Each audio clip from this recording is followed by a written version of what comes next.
प्रिय को बोलना, मेरी रक्षा करने के लिए, मुझे बचाने के लिए तू सुअर के कपड़े पहन ले, तू वराह के कपड़े पहन ले, केवल वस्त्र पहनना है तुझे, पहन ले। तू मेरे लिए, मेरे प्राणों की रक्षा करने के लिए एक बार किसी नाटक में, किसी सीरियल में वराह बन के बता दे, कौन कर लेगा? केवल कह दो कि नाटक कर ले 1 घंटे के लिए, तुझे वराह का रूप धारण करना है, आपका कोई परम प्रिय भी करेगा? और आप कहना कि केवल तुझे तो कपड़े पहनने 1 घंटे के लिए, कुछ भी नहीं करता है। लेकिन आपका परम प्रिय होगा, वो भी वराह का रूप आपके लिए धारण नहीं करेगा, लेकिन वही परम पिता परमेश्वर है जो हमारे लिए, इस पृथ्वी लोक के लिए, हम जीवों के लिए वराह का रूप धारण करके आते हैं और हम जैसे जीवों का कल्याण करते हैं। वो वही हो सकता है। एक पिता ही होता है जो अपने पुत्र के लिए कुछ भी कर जाता है, एक माता ही होती है जो अपने पुत्र के लिए किसी भी स्थिति में चले जाता है, इसके अलावा और कोई भी नहीं जाता। इसलिए वो परम पिता सबके पिता हैं, उन्होंने वराह का रूप धारण करके सबका कल्याण किया। आगे यहाँ पर जब पृथ्वी यथावत स्थान पर आ गई तो स्वयंभू मनु और शत्रुपा को भी क्या मिल गया? सृष्टि उत्पत्ति करने का स्थान मिल गया, क्योंकि उन्होंने ब्रह्मलोक से दिखा तो उनको पृथ्वी नहीं दिखी थी। अब ब्रह्मा जी की आज्ञा का वो पालन कर सकते हैं, इसलिए उन्होंने क्या किया कि वो पृथ्वी लोक पर आए और मनु और शत्रुपा ने सृष्टि चक्र का वर्णन आगे करना शुरू कर दिया। अब यहाँ पर सृष्टि की उत्पत्ति की तो किस किस की उत्पत्ति की? प्रियवतो तान पादो सतरूपा पते सुतो वासुदेवश कलया रक्षायां जगतस्थितो। जो स्वयंभू मनु और शत्रुपा हुए, उनके 5 बच्चे हुए, 3 माताएं हुई, 3 पुत्रियां हुई और 2 पुत्र हुए। तो 3 पुत्र कौन कौन से हुए? 3 पुत्रियां कौन कौन सी हुई?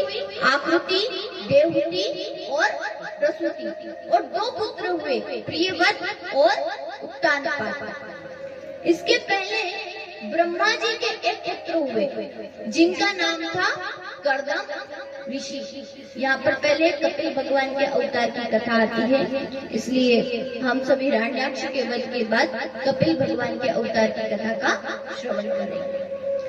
तो जो कर्दम ऋषि हैं, जो कि ब्रह्मा जी के ही पुत्र हैं, वो वन में तपस्या करने के लिए चले गए थे।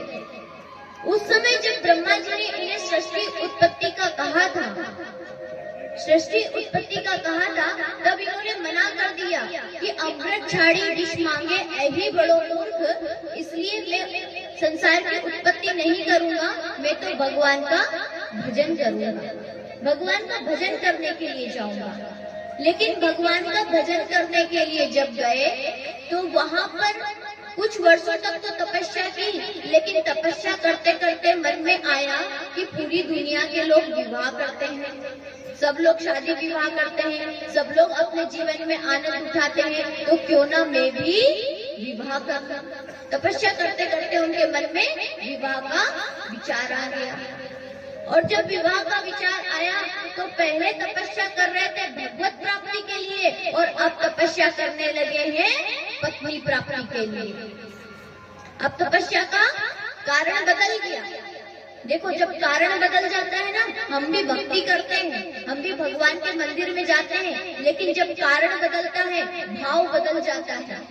जब आपको कोई वस्तु चाहिए होती है भगवान से तो आपका भाव बढ़ जाता है, आप रास्ते चलते भी भगवान का दर्शन कर लेते हो। जब आप विपरीत परिस्थिति में होते हो, जब आपको भगवान से कुछ चाहिए होता है, नहीं तो भगवान मंदिर में क्या सामने भी बैठे रहे तो दिखाई नहीं देते, क्योंकि अभी हमें उनसे कोई गरज नहीं है, हमें उनसे कोई वस्तु नहीं चाहिए।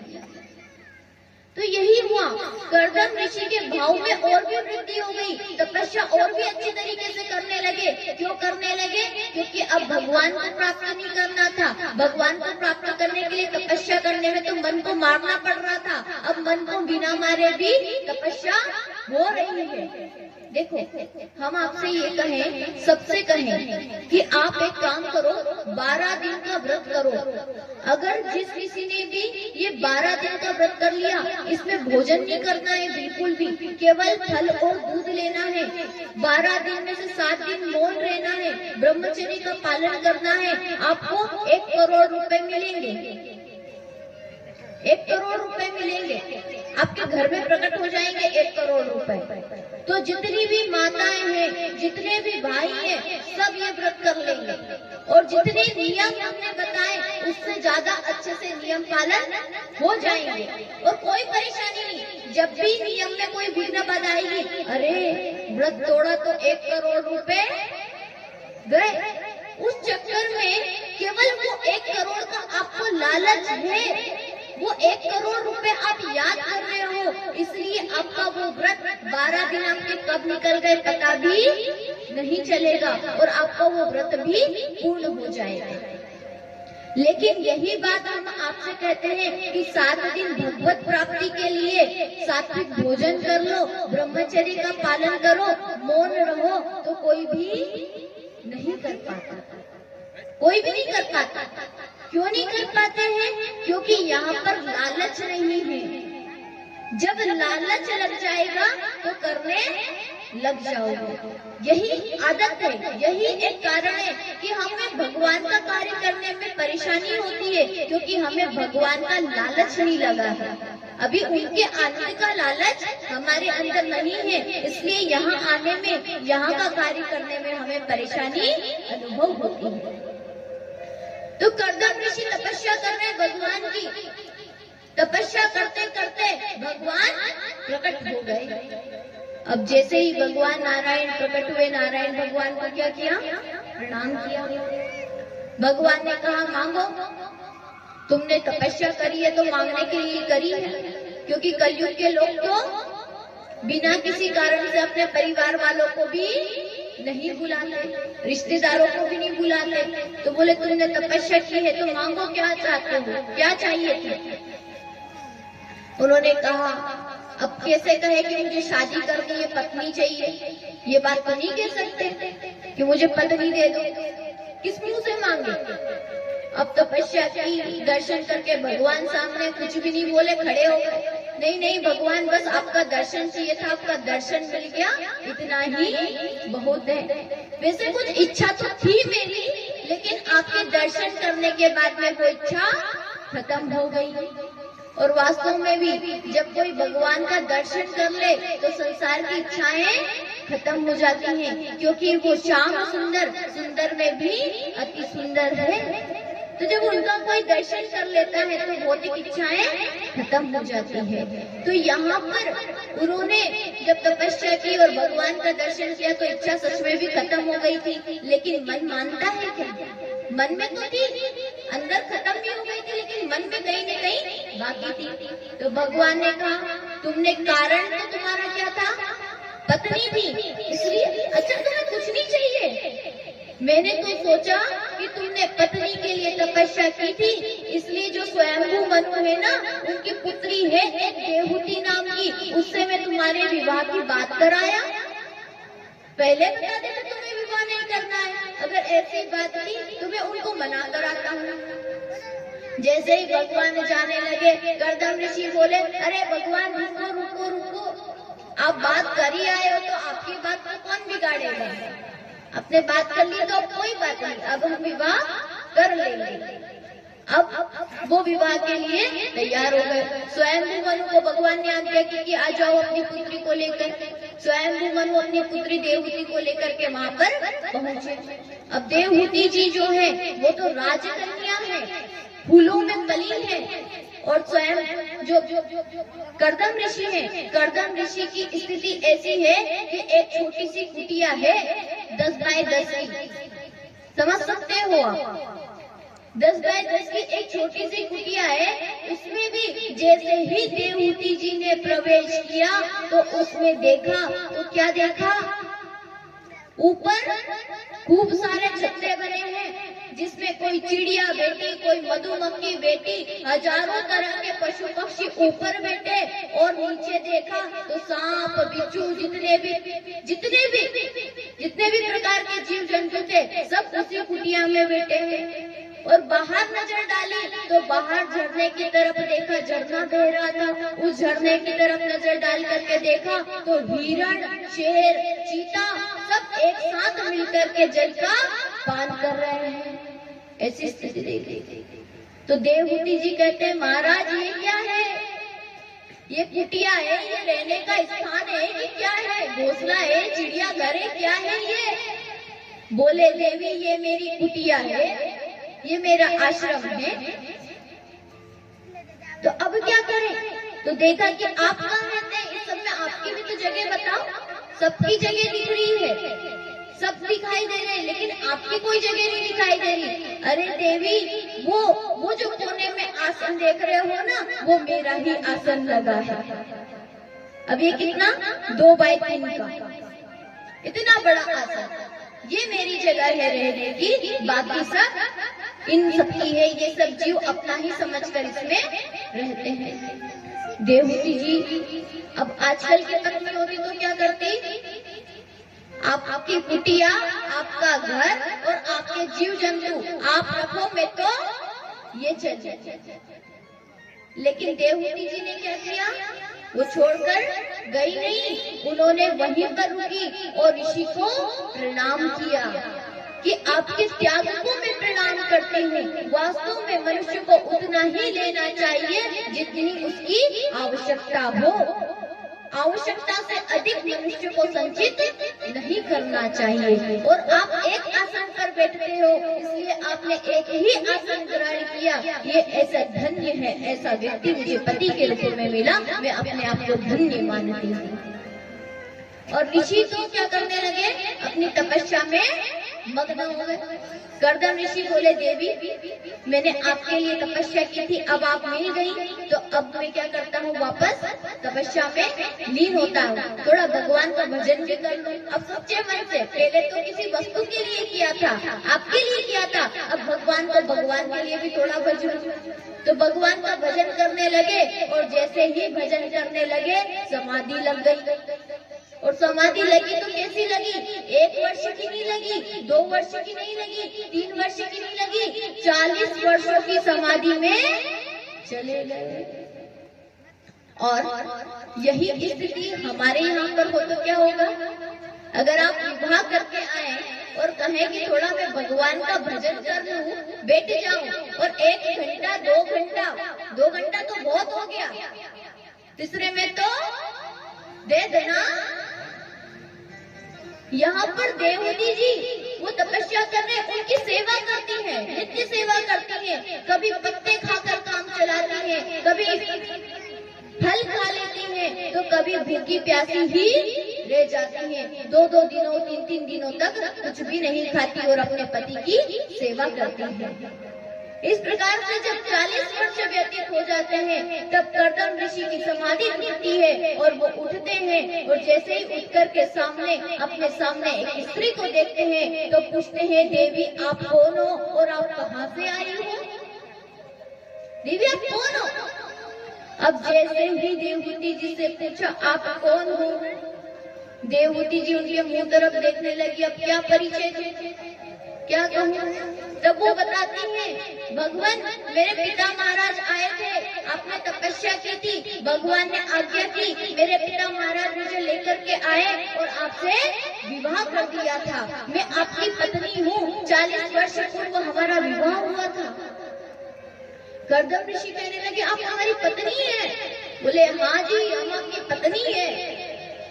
तो बोले, देवी मैं आपके त्याग से, आपकी तपस्या से प्रसन्न हुआ, मैं तो भगवान के आनंद में रमण कर रहा था, लेकिन तुमने इस संसार में रह करके मेरी सेवा की है, बताओ आपको क्या चाहिए, मैं आपके लिए क्या कर सकता हूँ? आपने तप किया है, बताओ मैं आपके लिए क्या कर सकता हूँ? तब उन्होंने कहा कि पत्नी को तो एक ही चीज चाहिए। क्या चाहिए? पुत्र। मुझे एक पुत्र दे दो और आप तपस्या करो। कर्दम ऋषि ने कहा, देवी आप अपनी आंखें बंद करो, और कुटिया के बाहर लेकर के गए, और जैसे ही सामने जो झरना बह रहा था उसमें स्नान किया और बाहर निकले तो कर्दम ऋषि हो गए 20 वर्ष के और देवहूति जी हो गई 16 वर्ष की, कन्या बन गई, कन्या के रूप में परिणित हो गई। और सामने कहा, देवी अब आंख खोल करके देखो। तो जब सामने देखा तो 9 मंजिला मकान बन करके खड़ा हो गया। और कैसा जो वैभव उन्होंने अपने पिता के यहाँ नहीं देखा था, वो वैभव यहाँ पर देखने को मिल रहा है।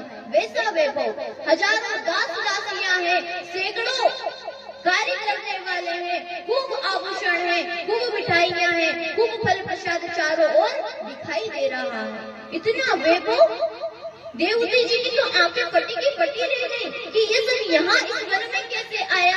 लेकिन भगवान की कृपा से तो सब कुछ संभव है, सब कुछ आ जाता है। ये संसार के ऐश्वर्य की क्या बात चली। कर्दम ऋषि की तपस्या से वहाँ पर सब कुछ प्रकट हो गया।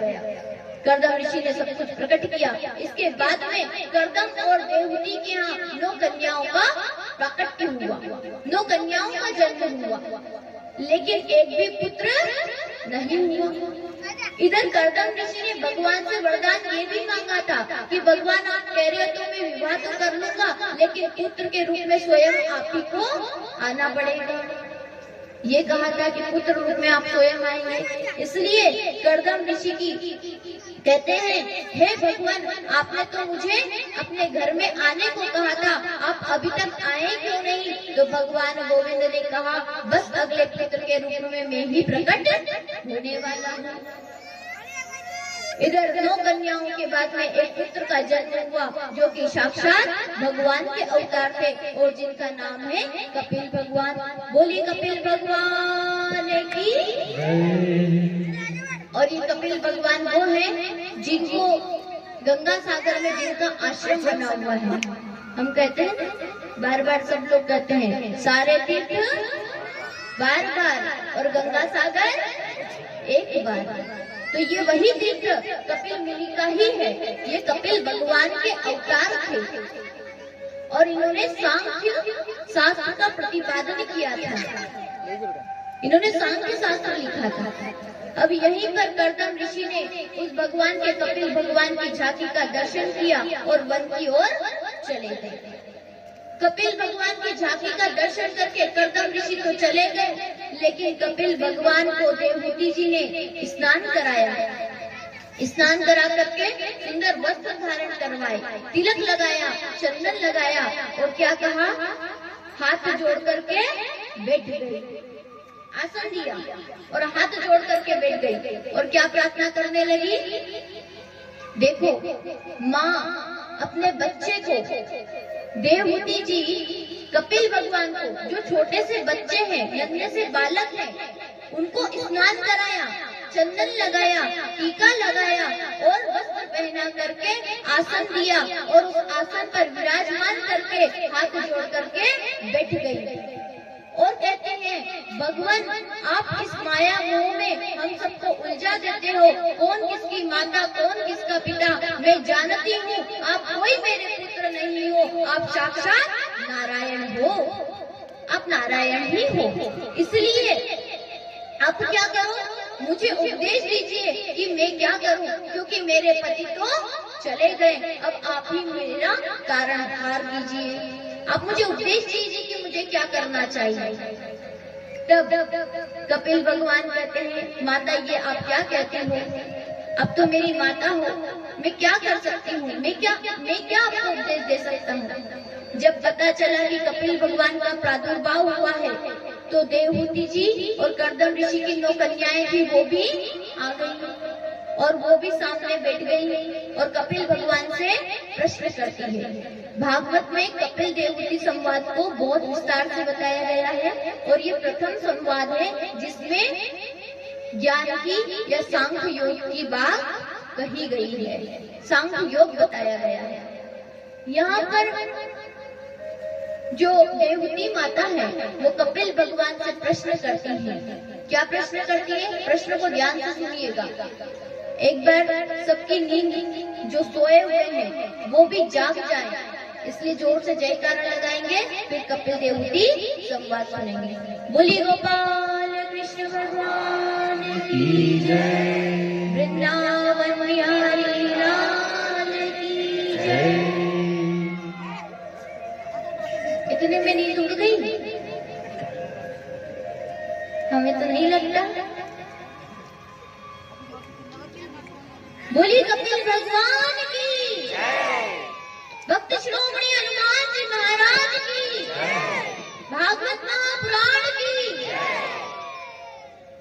जयकारा जब भी लगाए तो ऐसा लगाए कि पास वाले की नींद खुल जाए, उन्हें भी पता चले कि कहीं भगवान का अवतार हुआ है, कहीं कुछ चल रहा है, उनको कम से कम भगवान के अवतार की तो खबर मिलती रहे। और आप सब भी कहीं समाधि में चले जाते हो, बैठे ही बैठे तो यहाँ कथा में रहते हो, लेकिन मन से कहीं और ही पहुंच जाते हो, सब पहुंच जाते हैं। इसलिए जयकारा लगा दिया करो, भगवान के जयकारे से सब वापस अपनी जगह पे आ जाते, सबको पता चल जाता है अरे कथा में बैठे हैं, नहीं तो कहीं कहीं निकल जाते, कोई तो गंगा सागर ही पहुंच गए होंगे अभी। और मन है, और जहाँ मन है वहीं तो तन है, क्योंकि जहाँ तन है वहाँ हम नहीं है, लेकिन जहाँ मन है वहाँ हम है। इसी बात को भगवान कपिल ने समझाया है। आइए कपिल भगवान के माध्यम से समझते कि कैसे मन कहाँ है और हम कहाँ है। कपिल भगवान से माता देवहूति ने पहला प्रश्न किया कि हे भगवान, मेरी जो इंद्रियां हैं वो मेरे वश में नहीं है। आंख कहती है अच्छा अच्छा देखो, खूब सुंदर सुंदर रूप देखो। नासिका कहती है अच्छा अच्छा सुगंधित द्रव्य को सुगंध लो। और जिह्वा कहती है कि अच्छा अच्छा क्या करूं, पकौड़ी खाऊं, टेस्ट लूं, मीठा खाऊं, कहती है कि नहीं। जिह्वा अच्छा अच्छा खाने को मांगती है, आंखें अच्छा अच्छा देखने को मांगती हैं, और कान अच्छा अच्छा सुनने को मांगते हैं। क्यों? अभी कान हरि की कथा सुन रहे तो नींद आने लगती है, और जब कहीं बाहर जाते हैं कोई किसी की बुराई करे तो इतने लंबे हो जाते हैं, हरि की कथा में इतने छोटे, और कोई किसी की बुराई करे या किसी की और कोई चर्चा हो, कोई न्यूज हो, कोई बड़ी बात आई हो, तो इतने लंबे कान हो जाते हैं छोटे छोटे। तो स्थिति ये है, यही माता ने प्रश्न किया देवहूति जी ने कि जब मैं संसार में मेरा मन अधिक लगता है, मेरी इंद्रियां जो है वो संसार की ओर आकृष्ट अधिक होती है, आप हमें बताओ हम क्या करें, हमारा कल्याण कैसे हो, मैं इन इंद्रियों को संयमित कैसे करूं। मेरी जिह्वा जो अच्छा अच्छा रस मांगती है चखने को, मेरे जो कान अच्छा अच्छा सुनने को मांगते हैं, इनके लिए मैं इनको कैसे वश में करूं। और दूसरा प्रश्न, पहला प्रश्न समझ में आया कि इंद्रियों को वश में कैसे करूं, और दूसरा प्रश्न किया कि ये बताइए भगवान, बंधन किसका होता है, मन का होता है, आत्मा का होता है, या शरीर का होता है। हम कहते हैं ना हम सब बंधित हैं, हम सब बंधित हैं, तुम सब बंधन में बंधे हो, बोलते ना बंधन में हो, बंधन में हो। तो ये तो बताओ कि बंधन किसका है, मुक्ति किसकी है। भागवत की कथा क्यों सुन रहे हो, मुक्ति के लिए सुन रहे हो ना, मोक्ष मिले। भाई मोक्ष किसका होगा, शरीर का मोक्ष होगा, आत्मा का होगा कि मन का होगा, ये भी तो पता चले। जिस मोक्ष के लिए आप कथा सुन रहे हो, हम बार बार कहते हैं कि जो कोई भी भागवत की कथा सुने उसका मोक्ष हो जाता है। तो मोक्ष किसका होगा, शरीर का होगा, आत्मा का होगा कि मन का होगा। यही दो प्रश्न किसने किए, देवहूति जी ने कपिल ऋषि से किए। तब कपिल भगवान पहले प्रश्न का उत्तर देते हैं, और पहले प्रश्न का उत्तर ध्यान से सुनिएगा। पहला प्रश्न क्या था कि मेरी सारी इंद्रियां अलग अलग भोगों को मांगती हैं, तो मैं उन इंद्रियों को संतुष्ट कैसे करूं। तब भगवान ने कहा संयम के द्वारा। इंद्रियों को संतुष्ट कैसे किया जाता है? संयम के द्वारा किया जाता है। संयम से काम लो तो संयमित हो जाएगी। क्या बताया? जित स्वार्थो जित संगो जितेंद्रिय। पहले आसन को जीतो, जितासनो। पहले आसन को जीतो, फिर क्या कहा? जित श्वासो, फिर सांसों को जीतो, और फिर क्या करो? जित संगो, और फिर क्या बन जाओ? जितेंद्रिय बन जाओ। मतलब क्या हुआ? जितासनो, जितासनों का मतलब होता है पहले आसन को जीतो। आसन को जीतो मतलब एक आसन पर अधिक देर तक बैठने का अभ्यास करो। फिर दूसरी बात क्या कही? जित श्वासो, फिर अपनी श्वास पर नियंत्रण कर लो। फिर अपनी श्वास पर भी जब तुमने नियंत्रण कर लिया तो फिर क्या करना है? जित संगो। अब आप बैठे तो हो, यहाँ बैठे हो, कहीं बैठे हो। अब देखो हमारी श्वास और हमारा आसन नियंत्रण हमारा कहाँ रहता है पता है? जब हम टीवी के सामने बैठते हैं हमारा आसन भी जीत जाता है और हमारी सांसें भी टिक जाती है। वहीं पर होता है। क्यों? क्योंकि वहाँ पर हमारा मन अधिक लगता है। जब हम टीवी के सामने बैठते हैं तो घंटों एक ही मुद्रा में बैठे रहते हैं। और आजकल के छोटे छोटे बच्चों को देखो, हिलते भी नहीं है, ऐसे के ऐसे जैसे कार्टून हो, ऐसे के ऐसे बैठे रहते, घंटों बैठे रहते, घंटों तक बैठे रहते और उन्हें कुछ पता भी नहीं चलता। तो आसन कहाँ पर जीता जाता है हमसे? जहाँ हमारा मन लगता है वहाँ हम आसन जीत लेते हैं। और दूसरी बात क्या कही? जित श्वासो, श्वास को भी जीत लो। अब आपको पता है जब हम कोई अच्छा कार्य टीवी देख रहे होते हैं या कोई सांसारिक कार्य करते रहते हैं तो वहाँ हमें कुछ पता ही नहीं चलता है, सांस लेना भी भूल जाए, इतना मग्न होता है व्यक्ति। लेकिन बात किसकी कही कि ऐसा नहीं कि आप टीवी के सामने बैठ करके अपने आसन को और श्वासों को जीत रहे हो। कहाँ पर बैठ करके जीतना है? तो क्या कहा? जित संगो। अगली बात क्या कही? जित संगो। अपनी जो संगति है उसको भी क्या करो? जीत लो। क्योंकि आपको बैठना तो है, अपनी श्वासों को नियंत्रित करके बैठना है, अपने आसन को नियंत्रित करके बैठना है। लेकिन कहाँ बैठना है? कथा सत्संग में बैठना है, कहीं और नहीं बैठना। भगवान के सम्मुख बैठना है, कहीं दूसरे के सम्मुख नहीं बैठना है। इसलिए कहा जित संगो। अपनी जो संगति है उसको सुधारो। व्यक्ति अगर अपनी संगति सुधार लेगा तो उसका जन्म सफल हो जाएगा, उसका जन्म सुधर जाएगा। इसलिए क्या कहा कि जित संगो जितेंद्रिय।